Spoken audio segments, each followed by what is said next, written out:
Hi everyone. Hi everyone. So this week I've been playing around with some fabric, and I thought I would share with you a little tip for juicing up your reno or your Airbnb. Basically getting champagne on a beer budget. So basically what I did was I went down to Kmart and bought these lamps. They were $20 each, but they looked pretty cheap and nasty because they had these very thin white drum shades on them. And so basically what I did was went to the fabric store and bought some fabric to recover them, to give them a bit more of a custom look. So I'm very lucky. I've got a beautiful fabric store near me called Bev's Remnants, and this is a Japanese linen, and so it uses hardly any fabric, so it's quite a cheap exercise. And so I've recovered these two lamps so that they look a lot better. And the other thing that I was able to do, so I bought a metre of fabric, and so I made some cushions as well.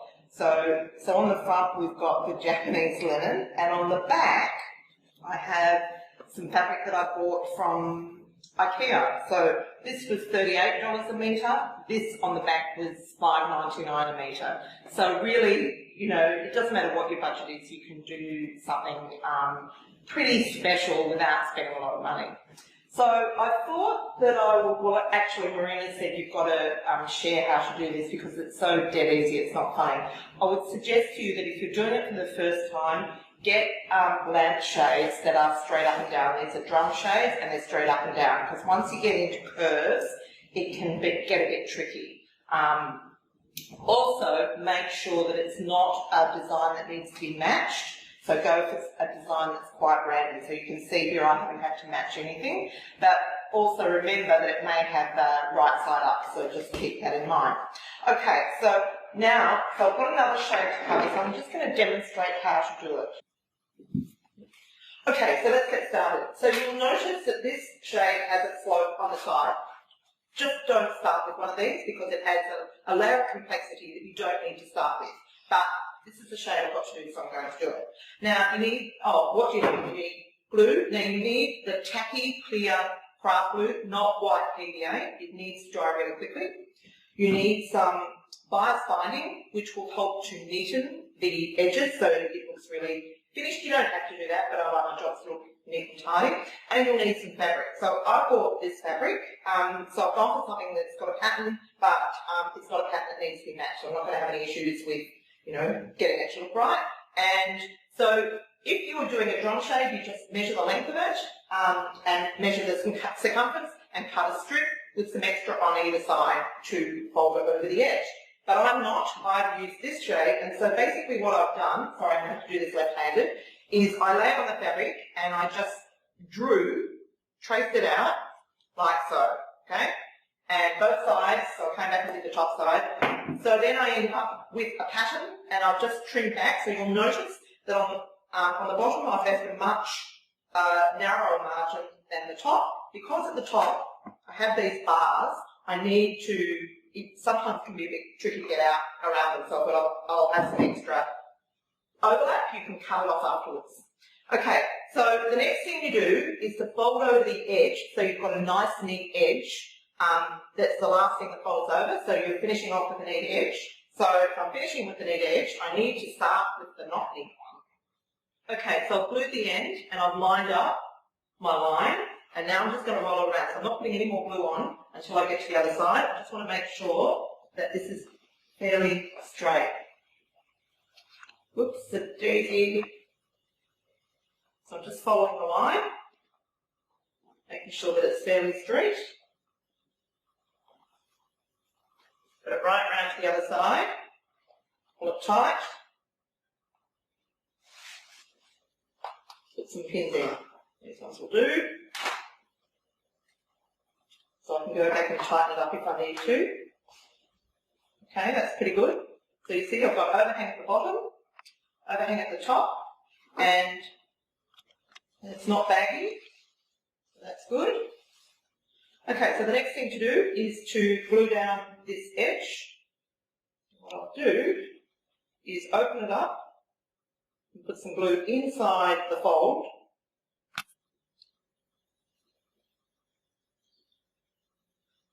stick it down. Probably could have done that before I started.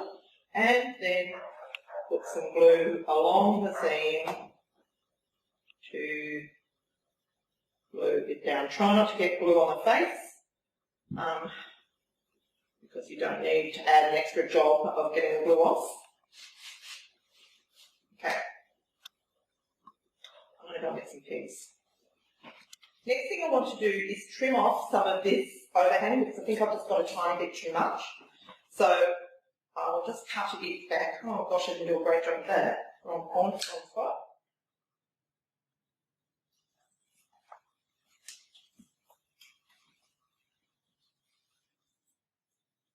Next thing we want to do is glue this over. So what we do is work in sections. Sorry. Just glue it. Try and get it reasonably close to the edge so you get it all down. Section at a time, a little bit on here. And there we go. And fold it over. You can sometimes get this on your fingers, which is very annoying. Grab our things again. So certainly around the rail, it can sometimes lift. So keep working around until you get it all glued down. So I'll just, oh sorry. Is that okay? Can you see that? Mm-hmm. Okay, so now we have the bottom edge to do. So same deal, just work in sections. So you're not taking on too much at a time. Sorry, I'm getting glue everywhere and it's disgusting, but that's okay.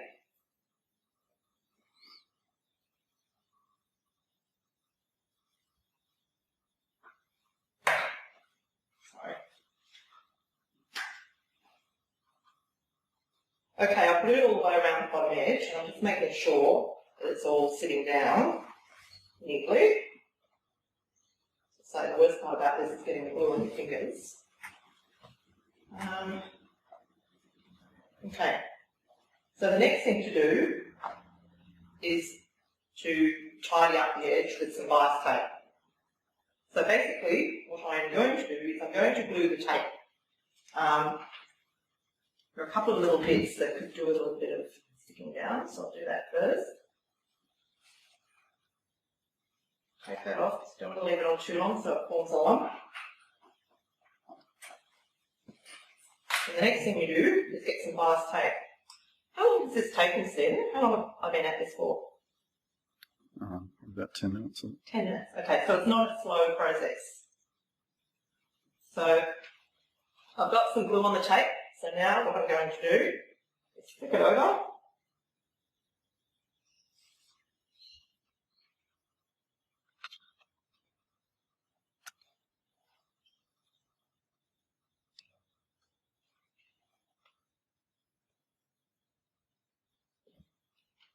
I'm just going to finish it so that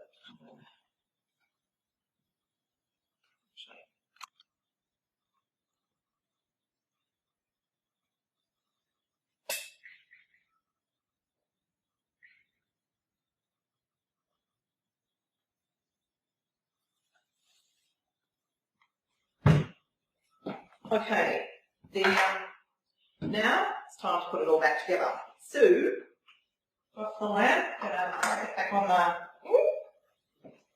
and then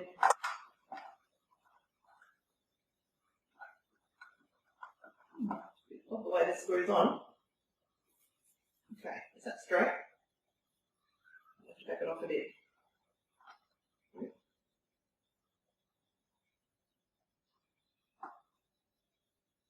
Okay, that's better. So how's that look?